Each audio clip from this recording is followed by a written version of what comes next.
ഇവർ പങ്കുവെക്കുന്ന ഈ പ്രത്യേകിച്ച് ഇവിടെ നിന്ന് പോയ മോട്ടോർ വാഹന വകുപ്പ് ഉദ്യോഗസ്ഥരൊക്കെ ഉണ്ട്. നേരത്തെ വലിയ പ്രതീക്ഷയാണ് ഇന്ന് തന്നെ കണ്ടെത്താനാകും, ലോറി ഉച്ചയോടെ തന്നെ അർജുനെ കണ്ടെത്താനാകും എന്നൊക്കെ നേരത്തെ പറയുന്നുണ്ടായിരുന്നു. അതേ പ്രതീക്ഷയിൽ തന്നെയാണോ ഇപ്പോൾ? ഈ റഡാർ സംവിധാനം കൂടി വന്നതോടെ കുറച്ചുകൂടി നല്ല തെരച്ചിലേക്ക് കടക്കാൻ, ഈ മണ്ണെടുപ്പ് ദിശ നോക്കി മണ്ണെടുക്കാനൊക്കെയുള്ള ഒരു സംവിധാനത്തിലേക്കൊക്കെ കാര്യങ്ങൾ എത്തിയിരിക്കുന്നു. ഇത്ര ദിവസം വൈകിയെങ്കിൽ പോലും അവസാനം അതിലേക്ക് എത്തിയിരിക്കുന്നു എന്നത് ആശ്വസിക്കാം. പക്ഷേ എത്ര സമയം ഇനി എടുക്കും എന്നതിൽ കൂടുതൽ വ്യക്തതയുണ്ടോ നിലവിൽ?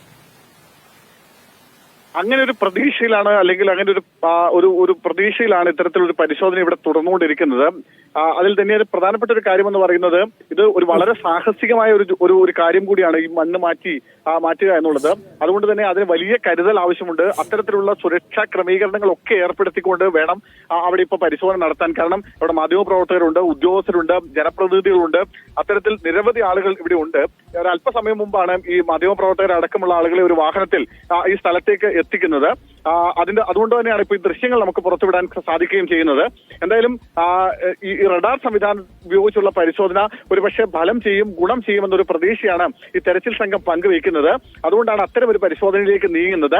സ്വാഭാവികമായും ഈ NH-ന്റെ സൈഡിൽ തന്നെ, ഈ NH-നോട് ചേർന്ന സ്ഥലത്ത് തന്നെ ഈ ലോറി ഉണ്ട്, അല്ലെങ്കിൽ അങ്ങനെ ഒരു പ്രതീക്ഷയിലുള്ള തെരച്ചിലാണ് ഇപ്പോൾ നടക്കുന്നത്. സ്വാഭാവികമായും അതിന് അനുകൂലമായ, അല്ലെങ്കിൽ അതിന് പ്രതീക്ഷ പകരുന്ന തരത്തിലുള്ള ഒരു സിഗ്നലാണ് റഡാറിൽ നിന്ന് ലഭിക്കുകയും ചെയ്യുന്നത്. അതനുസരിച്ച് ഈ റഡാർ സിഗ്നൽ ലഭിക്കുന്നതനുസരിച്ച് ആ പ്രദേശം മാത്രം ലൊക്കേറ്റ് ചെയ്താണ് പരിശോധന നടത്തുന്നത്. മാത്രമല്ല, ഈ കൂടുതൽ പ്രദേശങ്ങളിലും റഡാർ സംവിധാനം ഉപയോഗിച്ചുള്ള പരിശോധന ഇപ്പോൾ നടക്കുന്നുണ്ട്. അതായത് ഒരുപക്ഷെ ഒരു വലിയ മലയോളം മണ്ണിങ്ങനെ ഇടിഞ്ഞ് റോഡിലേക്ക് വന്ന് കിടക്കുകയാണ്. അതുകൊണ്ട് തന്നെ സ്വാഭാവികമായും അവിടെ നടത്തുന്ന പരിശോധനയിൽ കൂടുതൽ മണ്ണ് ഇടിഞ്ഞ് വീഴാത്ത തരത്തിലുള്ള ഒരു പരിശോധന വേണം മണ്ണ് മാന്തി നടത്തിക്കൊണ്ടിരിക്കാൻ. അങ്ങനെ ഇപ്പോൾ ഈ കൃത്യമായ ഒരു ലൊക്കേഷൻ മാത്രം ഉപയോഗിച്ച്, അല്ലെങ്കിൽ അവിടെ മാത്രം കേന്ദ്രീകരിച്ചുകൊണ്ടുള്ള ഒരു പരിശോധന ഇപ്പോൾ നടന്നു വരുന്നു. ഒരുപക്ഷെ ലോറിയിലേക്ക് എത്താൻ കഴിയുമെന്നുള്ള പ്രതീക്ഷ, അല്ലെങ്കിൽ അങ്ങനെ ഒരു പ്രാർത്ഥനയിലാണ് ഇപ്പോൾ ഈ തെരച്ചിൽ സംഘമുള്ളത്, ദൗത്യ സംഘമുള്ളത്. അതിന് അനുകൂലമാകുന്ന ഒരു സാഹചര്യം നിലവിലുണ്ട്. കാലാവസ്ഥ അനുകൂലമാണ്, അത്തരം സാഹചര്യങ്ങളുണ്ട്. മാത്രമല്ല 5ാമത്തെ ദിവസമാണെന്ന്.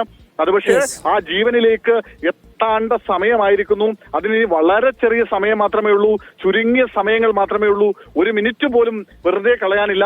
അതുകൊണ്ട് തന്നെ അത്രമേൽ ജാഗ്രതയോടെ, അത്രമേൽ വേഗതയോടെയുള്ള പരിശോധനയാണ് ഇപ്പോൾ നടന്നുകൊണ്ടിരിക്കുന്നത്.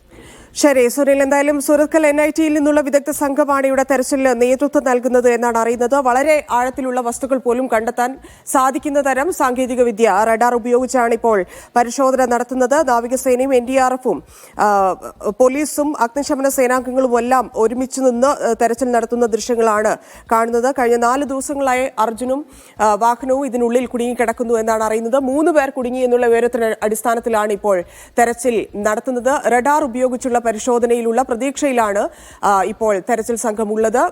സിഗ്നൽ കിട്ടിയാൽ ആ പ്രദേശത്ത് നിന്ന് മണ്ണ് മാറ്റി പരിശോധിക്കുന്ന രീതിയിലേക്കായിരിക്കും സംഘം കടക്കുക എന്നാണ് അറിയാൻ സാധിക്കുന്നത്. റഡാർ ഉപയോഗിച്ചുള്ള പരിശോധനയിൽ കൂടുതൽ വ്യക്തത വരും. എവിടെയാണ്, എത്ര ആഴത്തിലാണ് ലോറി ഇരിക്കുന്നത് എന്നതുൾപ്പെടെയുള്ള കാര്യങ്ങളിൽ കൂടുതൽ കൃത്യത വരും. അതിനനുസരിച്ചുള്ള ഒരു പരിശോധനയിലേക്ക് കടക്കുകയുള്ളൂ എന്നാണ് അറിയാൻ സാധിക്കുന്നത്. കൂടുതൽ മണ്ണിടിച്ചിലിന് സാധ്യത ഉള്ളതിനാൽ അവിടെ ഏതു തരത്തിലായിരിക്കും മണ്ണെടുത്ത് മാറ്റുക എന്നുള്ളതിൽ ഇപ്പോഴും ആശങ്കയുണ്ട്. കൂടുതൽ മണ്ണിടിയാനുള്ള സാധ്യതയും രക്ഷാപ്രവർത്തകർ മുൻകൂട്ടി കാണുന്നുണ്ട്. അതിനനുസരിച്ചുള്ള രക്ഷാപ്രവർത്തനത്തിലേക്കായിരിക്കും കടക്കുക എന്നുള്ള വിവരമാണ് അങ്കോലയിൽ നിന്ന് ലഭിക്കുന്നത്. NDRF-ഉം SDRF-ഉം നേവി സംഘങ്ങളുമെല്ലാം പരിശോധനയുടെ ഭാഗമാകുന്നു. ഈ ബാരിക്കേഡ് മറികടന്ന് അങ്ങോട്ട് ആളുകളെ കയറ്റിയിരുന്നില്ല. പക്ഷെ നേരത്തെ സ്ഥലത്തെ MLA ഉൾപ്പെടെയുള്ളവർ എത്തിയപ്പോൾ മാധ്യമപ്രവർത്തകരെയും അകത്തേക്ക് കടത്തി വിട്ടിട്ടുണ്ട്. അതുകൊണ്ട് നമുക്ക് ദൃശ്യങ്ങളും ലഭ്യമാണ്.